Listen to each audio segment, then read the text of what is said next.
Hi అండి, ఇది Ishant birthday mini vlog. ఇషాంత్కి ఇప్పుడు 5వ బర్త్డే. కొన్ని రీజన్స్ వల్ల వన్ బర్త్డేని ఇంట్లోనే సింపుల్ గా సెలబ్రేట్ చేసుకున్నాము. ఇక్కడ మేము వన్ స్కూల్లో ఫ్రెండ్స్ కి ఇవ్వడానికి కొన్ని గిఫ్ట్లు అయితే రెడీ చేసాము.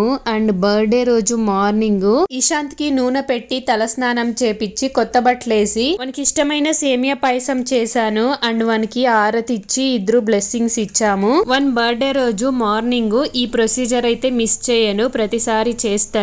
అండ్ గుడిలో అభిషేకం కూడా చేపిస్తాము. ఈసారి కూడా అభిషేకానికి ఇచ్చాను శివాలయంలో. అభిషేకం చేసే టయానికి వెళ్ళే కాలేదు. ముగ్గురు రెడీ అయ్యేసి 8 o'clock అనుకుంటా అప్పుడు వెళ్ళి దేవుని దర్శనం చేసుకొని అలాగే పక్కలో బాబా టెంపుల్ ఉంది. బాబా టెంపుల్ ది వీన్ బర్త్డే రోజే వార్షికోత్సవం అయ్యింది. అక్కడికి వెళ్ళి దర్శనం చేసుకొని వచ్చాము. ఈసారి ఇషాంత్ బర్త్డేని 2 రోజులు సెలబ్రేట్ చేసాము. ఒకటి ఇంగ్లీష్ క్యాలెండర్ రోజు, ఇంకొకటి వాడు పుట్టిన తిథి రోజు. వీడియో మీకు నచ్చితే తప్పకుండా లైక్ చేయండి.